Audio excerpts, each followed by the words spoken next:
What is up, YouTube? Yes, I am finally back with a new video. I know it's been a while, but let's get things started.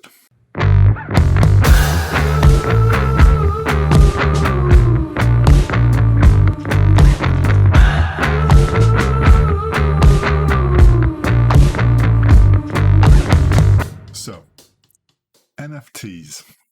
Now, you might have seen some talk of them. You might have seen the word thrown around a lot on social media over the past couple of weeks.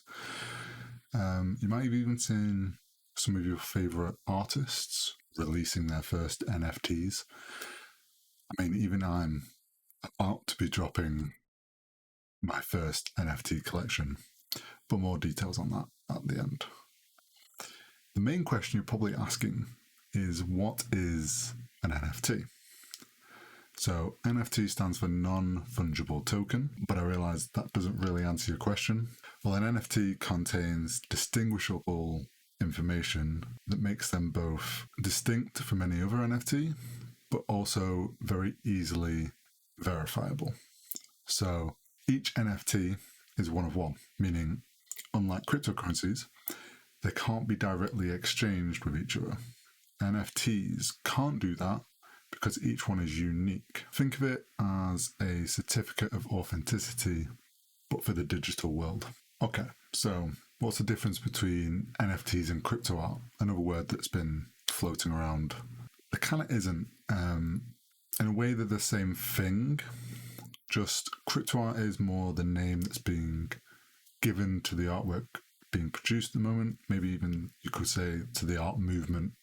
CryptoArt is just digital art that is verified with an NFT and then gets sold for cryptocurrency. Currently, that's mainly Ethereum. There are some that are sold for Bitcoin and other coins, but that's kind of what CryptoArt is.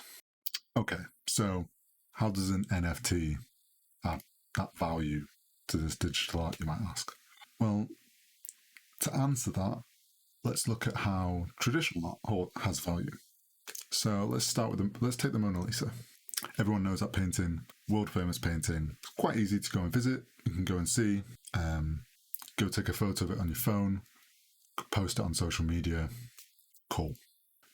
But that photo doesn't mean you own the Mona Lisa. That photo has no value. It doesn't have value because the original painting is a one of one and it's hanging on the wall of the Louvre. No one else can own that painting because it's one of one. So for digital art, before NFTs, this wasn't really possible. Say I create a piece of digital art and I share that digital file out there. Someone could fairly easily take a copy of it, share it themselves.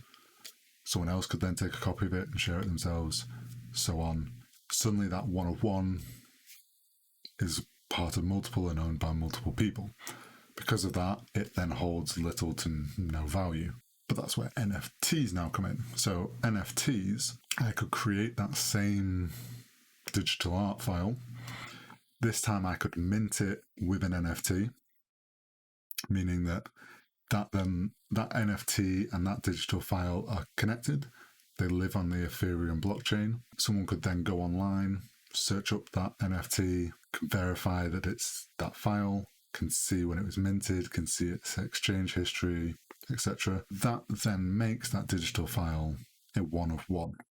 No one else can own that one, and that's what gives it that value, the same way the original painting of the Mona Lisa has value. But what if someone just screenshots it? Well, let's say someone does. You put it out there to sell and someone just screenshots it and then shares it. Cool. They can do that. But it's the same as that photo of the Mona Lisa on your phone.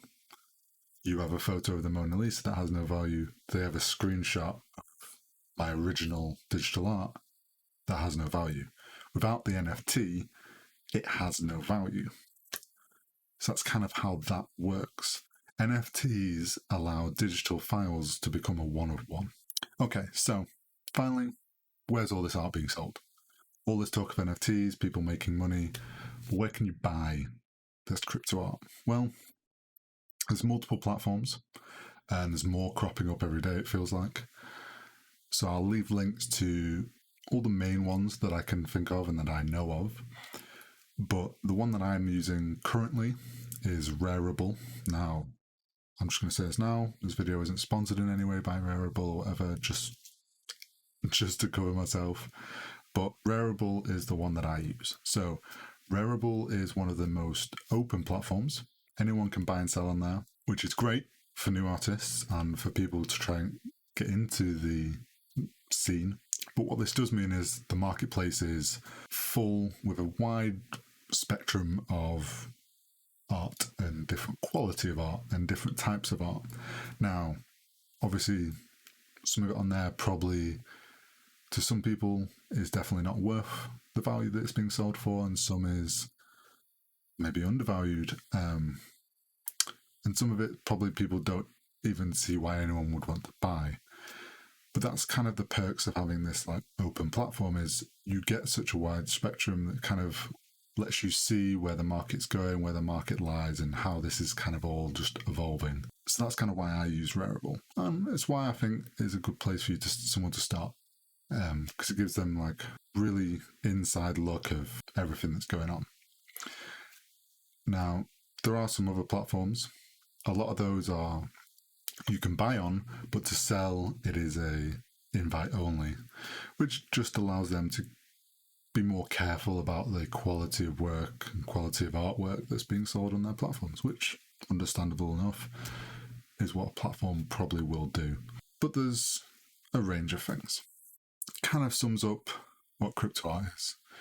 And speaking of Rarible, Rarible is actually where I'm going to drop my first collection. So I mentioned at the start of the video, as you are watching this, I have dropped my first collection. This is my first proper collection that I'm dropping. It's on Rarible.